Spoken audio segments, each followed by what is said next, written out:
Kamusta po mga katambay? Nagbabalik pong muli ang inyong katambay, si Kamanong po para po magkomento sa inyo dito po sa Tambayang Makabayan. Ito po, komentuhan po natin agad mga katambay. Ito pong nakaraang araw po, di po ba? Nagpahayag ang ating Vice President at itinukoy niya po ang malaking korupsyon. Sinasabi po na 2 tao lang daw po ang kumukontrol, ang umahawak po sa pondo na nanggagaling sa taxpayer. Ito po, pinangalanan niya na po mga tambay. Madiin at madiin na madiin. Tahasang sinabi po na si Speaker Romualdez at si Congressman Saldico ang nasa likod po ng sinasabing pambubudol di umano. Pambubudol sa pera ng taong bayan. Para pong ginagawa nila daw itong gatasan mga katambay. Napakalalaking numero. Billion mga katambay. Talagang ginamit pa ang ahensya na kung saan naging secretary po ang ating Vice President sa DepEd mga katambay. Ito po, pakinggan po natin ang pahayag ng ating mahal na Vice President na talagang ayaw na ayaw niya ang korupsyon. Pero nagkamali po sila. Nagkamali po si Speaker Romualdez at si Saldico dahil akala yata nila na katulad nila ang isang Duterte. Katulad nila pagdating sa pondo at pera ng bayan mga katambay. Ibahin natin o ibahin nyo ang mga Duterte lalo po sa sinasabing paghawak ng pera ng bayan. Ngayon, nalalagay po sila ngayon mga tambay. Nalalagay sila sa hot seat ng mga Pilipino, ng taong bayan, lalo na mga OFW na nagtatax po ng maganda sa ating bansa. Ito po, pakinggan po natin ang ating Vice President. Ang budget ng Pilipinas ay hawak lang ng 2 tao. Hawak lang siya ni Congressman Zaldico at ni Congressman Martin Romualdez. Yan ang katotohanan.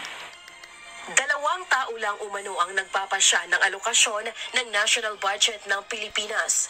Sa part 2 ng recorded video interview na inilabas ng Office of the Vice President, tinukoy ni VP Duterte sina House Speaker Martin Romualdez at House Appropriations Committee Chairman at Ako Bicol Party List Representative Elizaldico na siyang umano'y nagkokontrol sa pambansang pondo. Ito anya ang dahilan kaya hindi na siya sumipot sa September 10 deliberation ng House Appropriations Panel sa proposed 2025 OVP budget. Ayon kay VP Duterte, napagtanto niya ito nang siya pa ang kalihim ng Department of Education. Inihalimbawa niya ang naging budget ng DepEd noong 2023 kung saan 5 billion pesos ang kanilang proposal para sa classroom construction na inaprubahan ng Office of the President.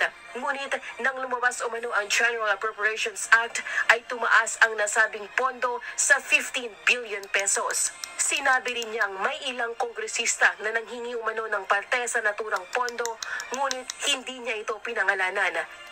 Sa Department of Education, noong taong 2023, merong 5 billion na inapprove para sa classroom construction. Nagulat ako kasi merong mga lumapit na miyembro ng House na humihingi. Hinihingi nila yung 5 billion. Wow. Parte ng 5 billion na budget. Wow. Kaya makikita ninyo sa budget Easy proposal money, na Easy ng Office money. of the President, 5 billion yon. Pero nung lumabas yung GAA o yung budget approved noong 2023, naging 15 billion siya. Dinagdagan nila ng 10 billion yung classroom construction ng Department of Education. Yung 10 billion na yon hindi kontrolado ng Department of Education. Easy Control money. yun ni Congressman Zaldico at Congressman Kaya pala naglalakihan ng mga tiyan. Hindi ko na kailangan ng corroborative witness dito. Dahil makikita niyo yon sa papel. Makikita ng taong bayan yun Ebidensya, sa papel. papel. Net, 5 billion.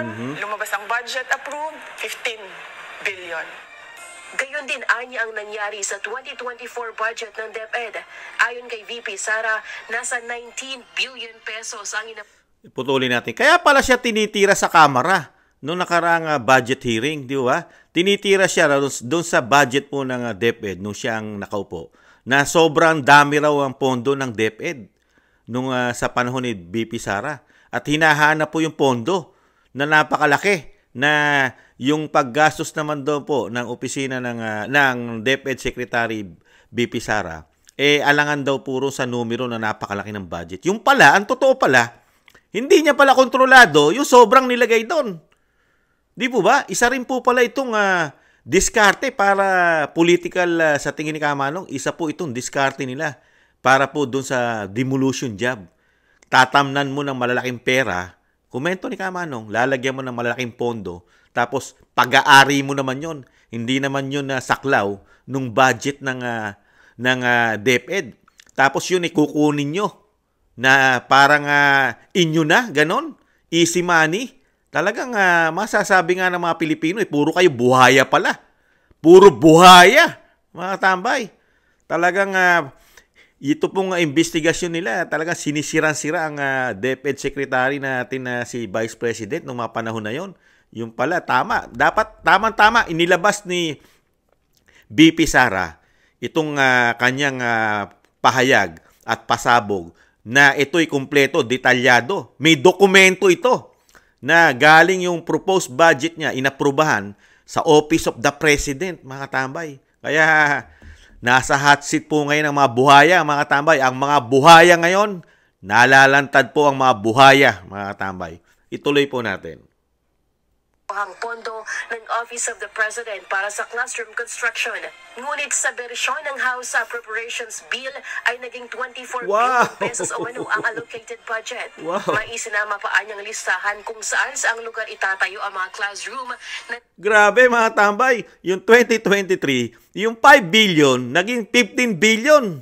Tapos nung 2024, humirit pa. Humirit na naman, nagdagdag na naman. Yung 19 billion dahil magpapagawa ng mga eskwelahan, ginawa po ng dalawang congressman, isang speaker at isang congressman Saldico. Ginawa po yung 19 billion, ginawang 24 billion, mga katambay. Meron na naman 5 billion na increase. Talaga mga buhaya pala, mga katambay. Komento ni Kamanong, buhaya pala talaga. Tuloy natin, mga katambay. Nakahalaga ng 17 billion pesos.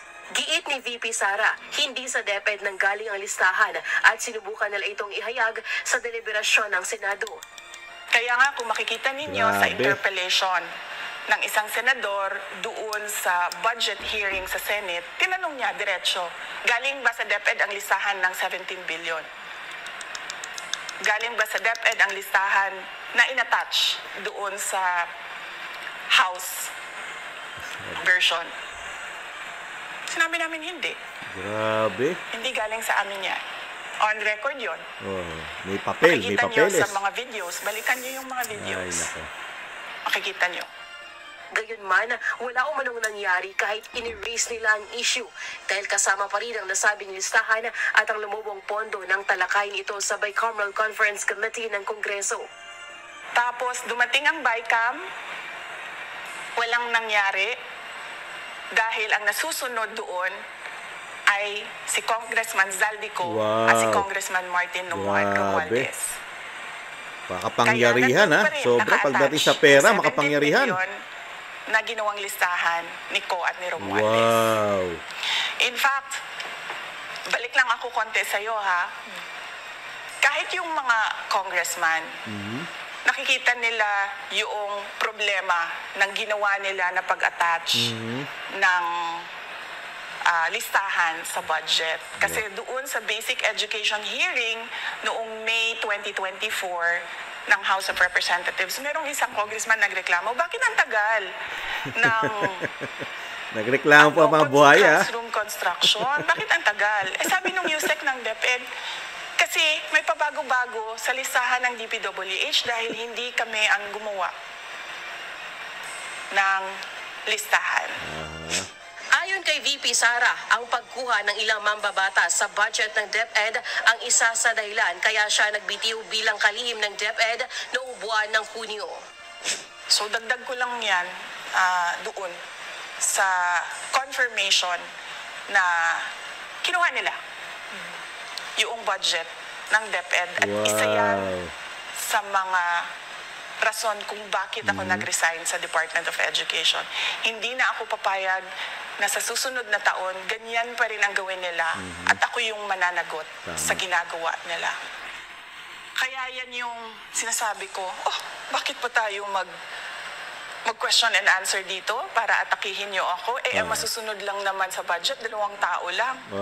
Samantala, itinanggi naman ni Ako Bicol Party List Representative Elizalde ang aligasyon ni VP Duterte. Anya, pambubuno lang ito sa publiko at hindi totoong sila lang ni... Tinan mo mga katambay, ano? Talagang matalino ang ating Vice President. Napakatalino. Alam niya yung korupsyon, binunyag niya yung korupsyon at ayaw niya ito manatili na gawain ng mga magnanakaw, mga buhaya sa ating bansa at gagamitin lang din sa kanya, laban sa kanya dahil siya yung sekretary ng DepEd. Sila ang naikinabang, sila ang nagnanakaw sa pera ng taxpayer, sila ang nambubudol sa mga Pilipino at sila yung mga buhaya.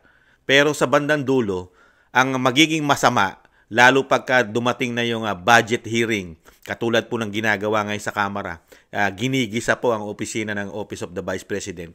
At doon po kakalkalin yung numero ng budget na isang damukal daw pero hindi nagagastos. Paano gagastosin ng Vice President? Kinuha na pala yung overpricing nila. Katulad ng 2023, 5 billion lang approved sa kanya sa DepEd. Tapos ginawang 15 billion at yung 10 billion, hindi niya po hinahawakan yon. Kinuha po ng mga buhaya yon. Ayon po sa ating Vice President. At ganun din po nung 2024. Ito lang po yon. Itong 2024. 19 billion po ang naipasa po sa kanya. Naging 24 billion. At yung 5 billion, mapupunta na naman sa mga buhaya. Mga katambay. Pero pasagutin natin, sumagot po itong nagpumutak agad. Ganun po talaga, mga katambay. Di ba? Mahuhuli mo sa bibig. Mahuhuli mo sa bibig yung mga sinasabing yung mga pagka may kasalanan, puputak at puputak, mga katambay. Parang manok. Parang mga nangitlog. Ngayon, pumutak na agad. Naguhugas ng kamay. Naguhugas po. Parang si Judas, mga katambay. Parang si Judas, naguhugas kamay agad. Ito ba, pakinggan po natin, mga katambay. Komento ni Kamanong, parang si Judas. Ito ba. Unang-una, again, pangbubudol na naman po yan. Napakalaking pangbubudol. Akala nila ang taong bayan hindi matalino. Matalino po. Sasagutin po natin yan. Matalino na ang taong bayan, Congressman Saldico. Matalino na. Kaya nga, bistado na ang mga buhaya. Komento ni Kamanong, ang mga buhaya, ang mga magnanakaw, ang mga gahaman sa salapi, nabibisto na po. Alam na ng taong bayan, Congressman Saldico. Alam na ang mga karakas po ng mga buhaya. Mga tambay. Di mo ba? Una-una po, ang miyembro po ng appropriations is around 139. Ang vice chair po is around 56. Ang congressman po is 300. Meron po tayong mga senador na 24. Meron pong miyembro ng Bicameral Conference Committee after the budget deliberation ng House and Senate. Meron pa pong BICAM na mag-uusap ang dalawang upper chamber and lower chamber. Siyempre, pag-uusapan kung magkano partihan. Komento ni Kamanong, yung sinabi niyang numero na mahigit 300 na congressman o representative at 24 na senador, mag-uusap talaga sila lahat. Komento ni Kamanong, pag-uusapan nila kung paano ang tamang partihan ng mga bilyones na dinadagdag nila sa budget pa lang ng Office of the Vice President, ng DepEd. For correction, sa budget po ng DepEd 2023-2024. Kaya may katotohanan din sinasabi ni Congressman Saldico na talagang marami sila. Marami sila. Komento ni Kamanong, marami sila magpaparti-parte. Di ba? Tuloy natin. Almost 30 po ang nag-attend yan. Public, so hindi po totoo yan. Kung nagagawa niya po yan sa Davao, sa confidential fund na lustayin in 11 days, ng 2.6 or 2.9 billion, kayang-kaya niya rin yan gawin pag siya po ang nakaupo at ang kanyang mga pananakot sa aming mga kongresista, hindi na po ito dapat palagpas. Hindi po kayo tinatakot, Congressman Saldico. May papel, may dokumento. Hindi po kayo tinututukan ng baril. At wala pong pagbabanta sa inyo. Walang nananakot sa inyo. Sino mananakot sa inyo? Kayo nga naghahari sa pondo ng bayan ayon sa Vice President. Sino po ang naghahari? 2 tao, kasama ka. Tapos ikaw pa yung matatakot. At yung confidential fund, na sinasabi mo, 125 million na niwaldas, nasa COA ang report. Nandun ang liquidation. Nasaan ang liquidation ito? Yung sinasabi ni Vice President. May dokumentado ito. Dokumentado. May papel. Yung sinasabi mo ba ngayon? May dokumentado ba yan? Yung sinasabi mo sa media, Congressman Saldico? Nasaan yung overpriced na dagdag na 10 billion? May liquidation ba yan? Yung ginawa nyo sa DepEd 2023? At another 5 billion ng 2024? Congressman Saldico? Bobo na lang maniniwala sa inyo ngayon. Puro bobo, tanga.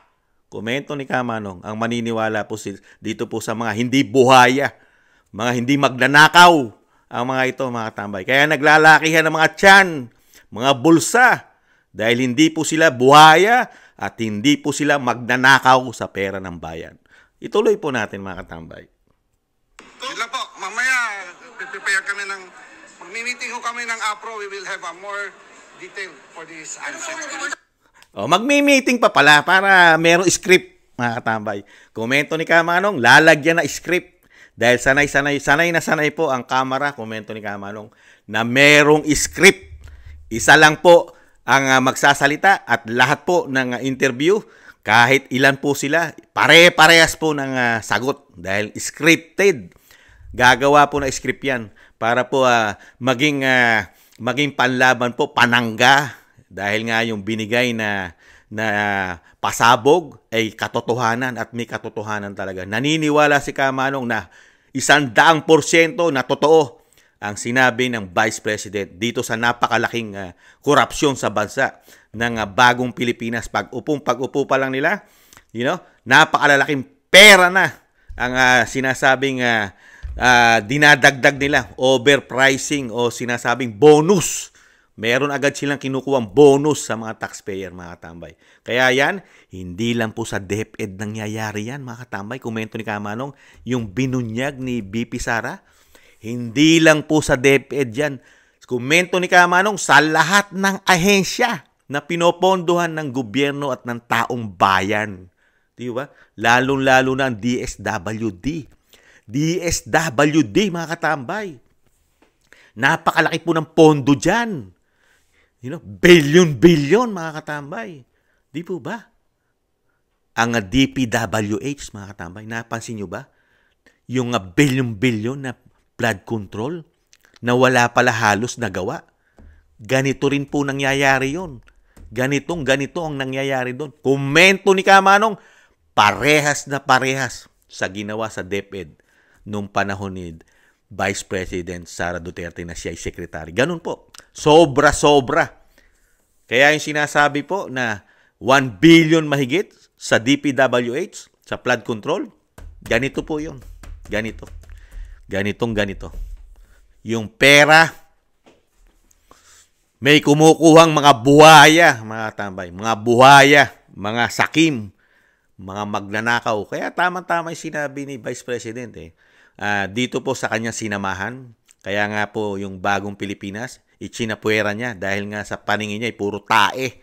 Mga tae yung kanyang sinamahan, mga mababaho, mga maraming tinatago sa bayan. Kaya umaalingasaw daw parang tae. Ayon po yan kay Vice President Sara Duterte, mga katambay. Kaya ngayon po, umaalingasaw na po ngayon sila. Napakabaho. Kaya tayong mga Pilipino, kailangan magising tayo dito, mga tambay. At yung sinalita at sinabi ni Vice President, dokumentado. Meron dokumentado, mga tambay. Pwede natin silipin dahil yung proposed budget niya, inaprubahan ng Office of the President. Dokumentado pagdating sa BICAM at sa Kamara at sa Senado. Ang laki na ng dagdag, mahigit pa sa hininging pondo ng isang sekretary ng DepEd. Ang hiningi lang po ay 5 billion. Pero nung lumabas ang actual na, 15 billion na, mga katambay. Easy money, 10 billion. Kaya nga sabi ni Congressman Saldico, hindi po mangyayari yan kasi marami po kami. Marami pong miyembro ang Kamara, 24 naman sa Senado, mga katambay. Ang komento naman ni Kamanong, tama, marami kayong magpaparte-parte. Di po ba? Para po, walang magreklamo. Kailangan mabigyan lahat halos. Di ba? Kaya nga malinis ang nagiging korupsyon. Planchado. Kaya lang, hindi pwede dyan ang Vice President sa gawaing ganyang masama. Hindi po pwede ang Vice President sa ganyang lakaran na yung pera ng taong bayan, biruin mo yun, budget mo 5 billion, tapos yung kickback, yung pagnanakaw, 10 billion, masigit pa sa doble. Tapos naguhugas kamay pa ang Congressman Saldico, mga katambay, at ibinabalik pa sa ating Vice President na mas kurap at mas waldas daw ang ating Vice President. At sasabihin pa yan, 125 million na may liquidation, nasa COA na at nasa Supreme Court. Nasaan naman kaya ang liquidation ng 10 billion na dinagdag nila sa DepEd? At 2023 lang yan. Yung 2024, another 5 billion. 15 billion na. Nasaan ang liquidation yan? Masisilip ba ng taong bayan yan? Congressman Saldico at ng COA? Ngayon, alam na ng taong bayan kung ano ang ginagawa nyo sa Kamara, kung ano ginagawa nyo sa Senado, yung mga baykam-baykam na yan, mga katambay, malaking pera pala yan. Yan, lalo pala. Kaya pala tuwan-tuwa sila pag darating ng national budget. Mga ngising buhaya, di umano, mga ngising buhaya na sila sa tuwa. Lalo na pagka budget na pag-uusapan, taon-taon. Di po ba mga katambay? Hindi nyo ba napapansin? Masisigla ang ating mga mambabatas. Pagka ang usapin budget. Grabe. Di po ba? Sa DepEd, 10 billion na ang pasobra. Paano pa yung sa ibang ahensya? Napakaraming ahensya ng gobyerno. Di ba? Yung malalaking numero lang na binabudgetan, di ba? DepEd. Ano pa? DSWD. Di ba? Ano pa? DPWH. Malalaki budget yan. Di ba? Ano pa? Yung health natin, yung health system natin. Di ba? Malaking binabudgetan yan. Di ibig sabihin, komento ni Kamanong, isang damukal na bilyong-bilyon ng pupwedeng nilang ilagay dyan. Tapos kukubrahin na lang, gawa na. Kaya pala mga katama, ito pala dapat ang buwagin. Komento ni Kamanong, buwagin na po ito. Itong dalawang sangay ng Kamara, ang Senado at ang Kamara, dapat po ito, buwagin na. Napakatindi po pala ng korupsyon dito, komento ni Kamanong. Dapat po ito, baguhin ito, buwagin. Dahil pinamumugaran po yata ito ng mga buhaya, mga sakim sa kayamanan, sakim sa pera ng bayan. Mga katambay, pinamumugaran po yata ito talaga. Ayon po sa Vice President at komento na inyong lingkod. Nakakaawa po tayong mga Pilipino. Tayo po ang nakakaawa. Hindi sila nakakaawa. Dahil sobra-sobra ang pera ang nakukuha nila sa taxpayer. Tayo ang nakakaawa. Kailanman pala, kahit ano gawin natin, mga katambay, never palang aasenso tuunlad ng ating bansa. Never. Pagka ganitong mga klaseng politiko lang ang maglilingkod sa ating bayan, never. Hindi na uunlad ang ating bansa. Dahil ang pera ay hindi naman talaga nagagastos para sa bansa. Nawawala lang at naisisilid yata sa kanilang malalaking bulsa. Komento ni Kamanong. Kaya kawawa ang Pilipinas. Kahit anong gawin mong pagsisikap, na maiangat ng iyong bansa, walang mangyayari. Pagka ganito ang mga politiko, ang mga buhaya, mga hindi magnanakaw na buhaya. Komento ni Kamanong. Nakakalungkot mga katambay. Buti na lang, merong isang Duterte. Kung walang Duterte sa ating bansa, happy-happy pala ito mga katambay. Para pala ito nasa buffet. Ang budget pala nila ay naka-buffet. Para sila kumakain ng walang kabusugan, mga katambay. Naka-buffet sila pagdating sa pondo, pasalamat na lang tayong mga Pilipino, nagpapasalamat si Kamanong at meron pang isang Duterte.